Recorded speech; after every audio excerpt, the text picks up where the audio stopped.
Pancasila. Belajar bergerak berbagi untuk negeri, kita menjalin kolaborasi.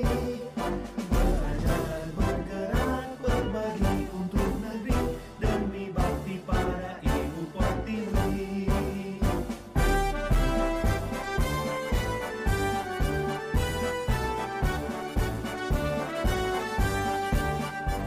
Buatkan tekad, kuatkan hati, negeri ini memanggilmu kawan. Belajar bergerak berbagi untuk negeri, guru penggerak majukan pendidikan. Guru penggerak menghamba pada murid, kreatif rancang pembelajaran. Hargai potensi, tingkatkan prestasi, lahirkan profil pelajar Pancasila.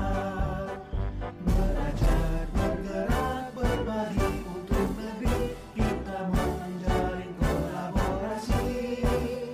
Belajar bergerak berbagi untuk negeri, demi bakti pada Ibu Pertiwi. Belajar bergerak berbagi untuk negeri, kita menjalin kolaborasi. Yang terhormat Ibu Kepala SMP Negeri Saka Purwantara, Ibu Dr. Enda Siti Astuti MM. Yang terhormat Bapak Ibu Guru SMP Negeri Saka Purwantara. Pertama, saya mengucapkan terima kasih banyak atas waktu dan kesempatannya. Saya diberikan kesempatan untuk menyampaikan apa yang telah saya pelajari di modul 1.4 calon guru penggerak angkatan 5 Kabupaten Banjarnegara. Di sini saya akan menyampaikan beberapa hal yang mudah-mudahan nanti bisa sedikit berdampak untuk sekolah kita ini.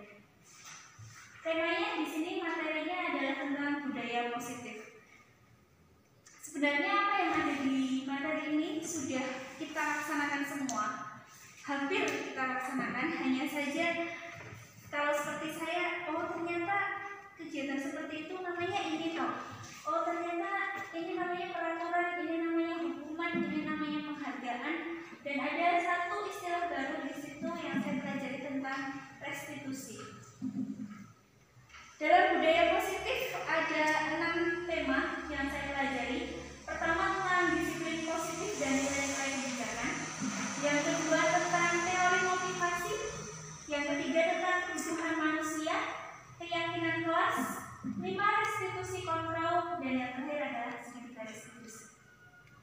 Yang nanti akan sangat berperan penting di sini adalah keyakinan kelas dan peran kita dalam segitiga restitusi. Kalau mungkin Pak Dodo yang biasa di bagian kesiswaan, yang biasa menangani anak-anak itu sudah terbiasa dengan menangani anak yang bermasalah, misalnya datang terlambat atau mungkin tidur di kelas begitu. Tapi ternyata itu hal yang baru bagi saya, karena ternyata dalam menyelesaikan sebuah masalah dengan anak itu ada tahapan-tahapannya yang berkaitan dengan keyakinan kelas. Nah, disiplin positif dan nilai-nilai kebijakan. Disiplin positif adalah menanamkan motivasi yang ketiga pada murid, yaitu menjadi orang yang mereka inginkan, menghargai diri sendiri dengan nilai-nilai yang mereka percaya. Karena motivasi anak itu ada yang motivasinya ingin diperhatikan, atau ada yang motivasinya caper, atau ada yang motivasinya hanya ingin bapak ibu guru senang saja. Kalau nilai kebijakan itu ada 5. Yang pertama yang sedang kita laksanakan saat ini ada profil pelajar Pancasila. Di situ sudah dikemas dengan baik, ada beriman dan bertakwa kepada Tuhan Yang Maha Esa dan berakhlak mulia. Lalu juga ada berkebinekaan global, mandiri, kreatif, kolaboratif.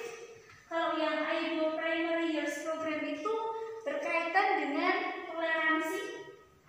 9 pilar karakter itu berkaitan dengan suka menolong, dermawan, dan gotong royong.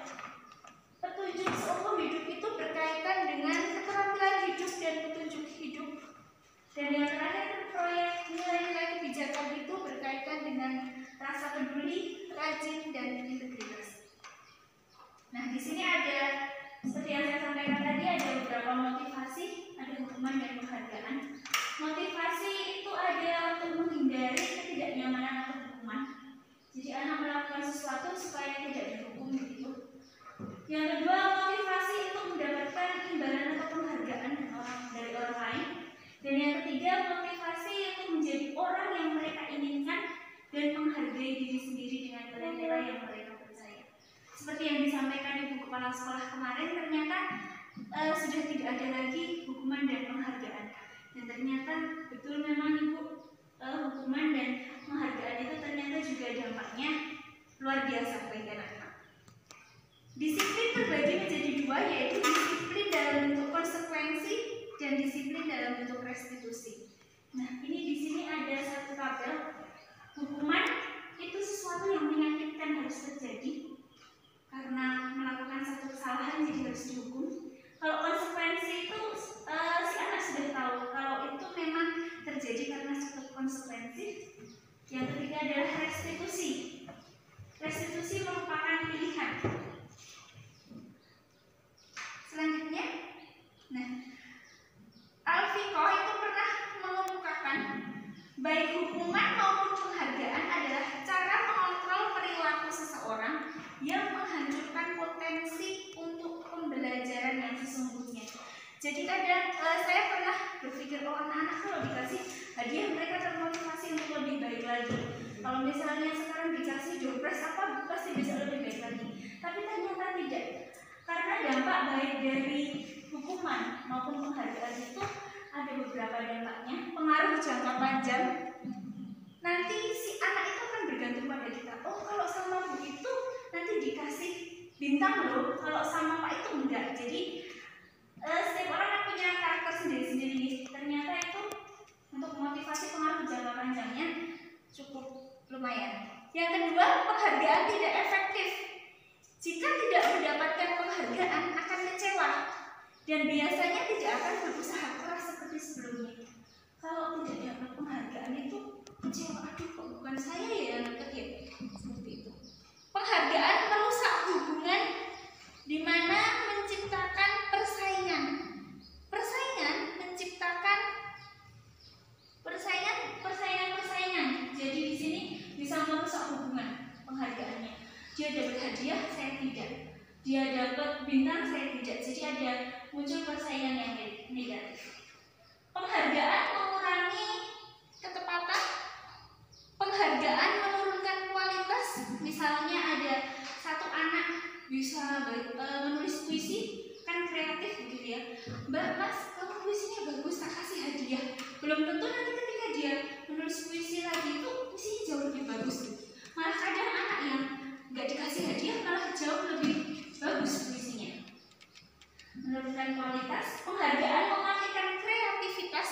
Di sini seperti yang tadi saya contohkan, anak yang nulis puisi itu habis dikasih hadiah malah ternyata tidak kreatif. Sedangkan yang lain yang nggak dikasih hadiah mungkin dia termotivasi jadi kreatif. Yang terakhir adalah penghargaan menghukum. Jika suatu penghargaan yang diharapkan tidak mendapatkannya, berarti merasa dihukum. Saya berharap nanti dapat penghargaan ketika 17 Agustus misalnya, dapat piagam, tapi ternyata tidak, berarti hal itu menghukum saya. Nah, di sini yang saya temukan yang baru itu adalah istilahnya restitusi. Restitusi itu adalah sebuah proses menciptakan kondisi bagi murid memperbaiki kesalahan mereka sehingga mereka bisa kembali pada kelompok mereka dengan karakter yang lebih kuat. Jadi kita kembalikan lagi ke anak, bukan kita yang menghukum atau memberikan penghargaan ke anak. Restitusi membantu murid menjadi lebih memiliki tujuan, disiplin positif, dan memulihkan dirinya setelah berbuat salah. Ini ada beberapa ciri-ciri restitusi yang membedakan dengan program disiplin lainnya. Bukan untuk menebus kesalahan, tapi untuk belajar dari kesalahan. Jadi ketika anak melakukan kesalahan itu kita tidak kasih punishment, tapi mereka belajar apa sih dari kesalahan yang mereka lakukan itu, mereka harus dari mana. Restitusi memperbaiki hubungan. Restitusi adalah tawaran bukan paksaan. Jadi lebih, namanya saja kurikulum merdeka ya, jadi anak-anak itu sudah tidak dipaksa begitu. Sama seperti saya dulu ketika masih SD,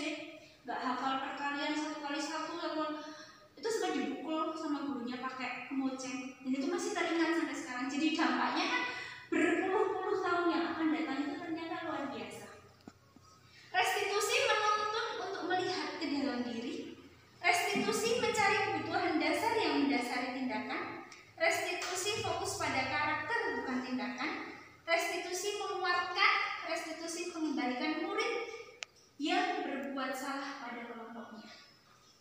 Nah, ini nanti yang mudah-mudahan di sekolah kita juga bisa membuat bukan peraturan lagi, tapi lebih ke keyakinan kelas.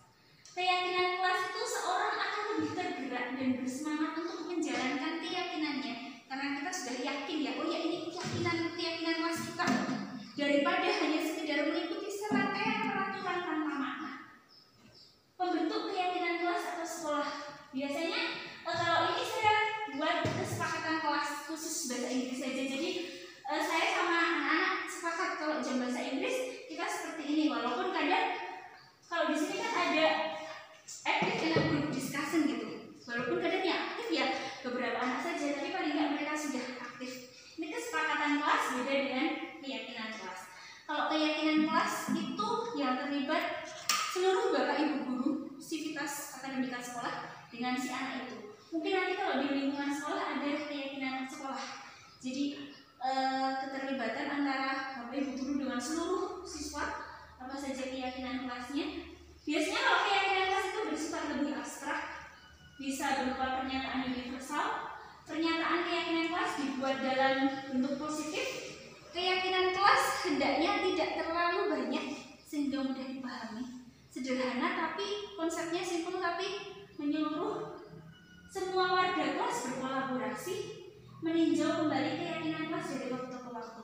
Jadi keyakinan kelas itu bukan ini keyakinan kelas 7 saya yang buat, bukan, tapi kita ada diskusi sama anak-anak untuk kelas 7. Keyakinan kelas kita mau apa?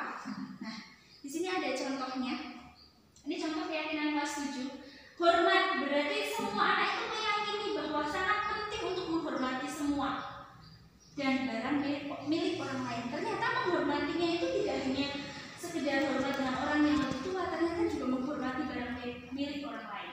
Bekerja, meyakini bahwa sangat penting untuk mengerjakan segala pekerjaan, mengikuti kegiatan yang telah ditugaskan.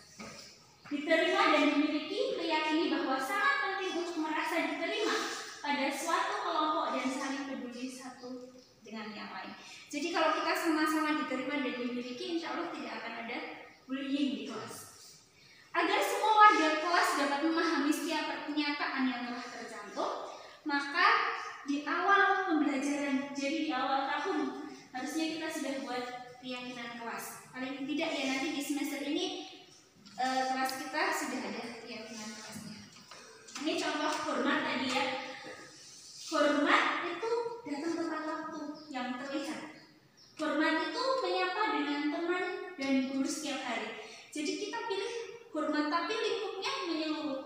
Mengembalikan barang kembali. Apakah kamu mengetahui jam berapa sekolah dimulai? Tahu Pak, jam 7. Jadi kamu terlambat. Kira-kira bagaimana kamu akan memperbaiki masalah ini? Saya bisa menanyakan teman saya Pak untuk mengejar tugas yang tertinggal. Baik, itu bisa dilakukan. Apakah besok akan ada masalah untuk kamu? Akan ada masalah untuk kamu agar bisa hadir tepat waktu ke sekolah? Tidak Pak, saya bisa hadir tepat waktu. Baik, saya hargai usaha kamu untuk memperbaiki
buat saat itu. Apa yang kita percaya sebagai kelas atau keluarga? Apa nilai-nilai umum yang telah kita sepakati di kelas? Apa bayangan kita tentang kelas yang ideal? Kamu tuh pengen jadi orang atau anak yang seperti apa? Jadi ketika si anak itu datang terlambat misalnya, kita tanya dulu kenapa datang terlambat, alasannya apa, terus kita ya nggak apa-apa, kadang kan anak punya alasan tertentu deh. Dia datang terlambat, kita nggak tahu apakah ibunya yang nggak mau bangun karena atau apa. Di menanyakan keyakinan kelas itu kita kembalikan lagi ke anak. Jadi anak tidak merasa dendam, tidak merasa dimarah-marahi, tidak merasa langsung dihukum seperti itu. Nah, itu tadi tentang budaya positif yang saya pelajari. Mudah-mudahan nanti saya mungkin masih dibantu dengan Bapak Ibu wali kelas untuk membuat keyakinan kelas. Paling tidak nanti di semester ini sekolah kita sudah punya keyakinan kelas masing-masing. Baru nanti kita bersama membuat keyakinan sekolah untuk sekolah kita. Itu saja yang bisa saya sampaikan. Kurang lebihnya saya mohon maaf. Terima kasih banyak Ibu atas waktu dan kesempatannya.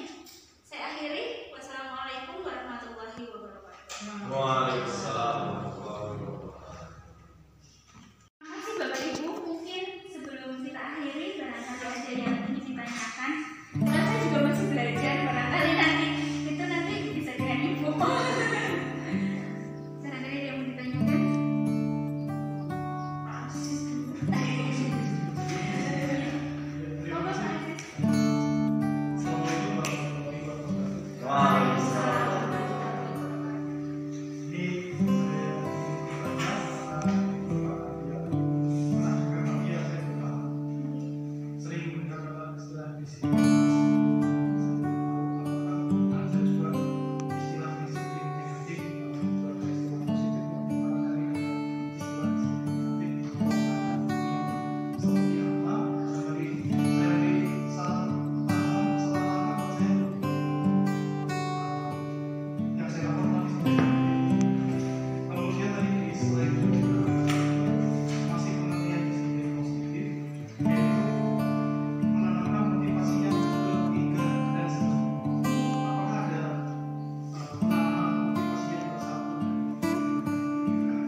hukuman dan penghargaan ternyata itu efek jangka panjangnya jelek.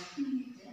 Termasuk tadi ya, mungkin kalau menurut saya untuk disiplin negatif ini ya memang menerapkan disiplin tapi dengan disertai hukuman atau ancaman. Ya itu kan seperti itu ya, disiplin negatif. Harapannya disiplin positif itu kan tidak membuat anak itu merasa dapat hukuman, tapi nanti muncul ya, itu kan yang diharapkan seperti itu. Ya monggo ini tadi semuanya sebenarnya bagus, yang ke depan ya mungkin tinggal kita bersama-sama bagaimana bisa mungkin merancang ya kayak budaya-budaya positif yang bisa muncul atau dilakukan di sekolah kita. Karena kalau sudah jadi budaya itu kan jadi nanti jadi kebiasaan ya, mungkin sekedar kayak antri kayak gitu ya yang kadang sulit anak jorok-jorokan misalnya, itu nanti jadi kebiasaan. Kemudian yang dulu kayak sekedar apa salam pagi hari ya atau apa, itu juga karena mungkin dari kita sendiri ya, untuk bapak ibu guru juga mungkin perlu dibenahi dulu ya, kita juga perlu tim yang kuat dulu sebelum nanti kita membiasakan ke anak. Karena bagaimana kita nanti kayak tadi ya, masalah terlambat, masalah ini ya, kalau kita sendiri itu belum bisa disiplin waktu, kan tetap ada kayak recovery ya, ketika merasa bersalah ketika mau nganu anak sementara kita belum. Nah itu yang kadang juga jadi ya nanti bareng-bareng dan menggolah nanti bisa bersama teman-teman ya, nanti dibuat untuk yaitu waktu depan kayak budaya positif apa yang akan kita kembangkan ya, mungkin yang sederhana tapi benar-benar memang nanti bisa jadi budaya, jadi anak-anak itu benar-benar bisa ya, itu aja ya, mungkin hanya masukan ya. Terima kasih banyak Ibu, malah justru menambah nanti ide saya supaya bisa menciptakan budaya positif di lingkungan sekolah kita. Terima kasih banyak Bapak Ibu atas waktu dan kesempatannya.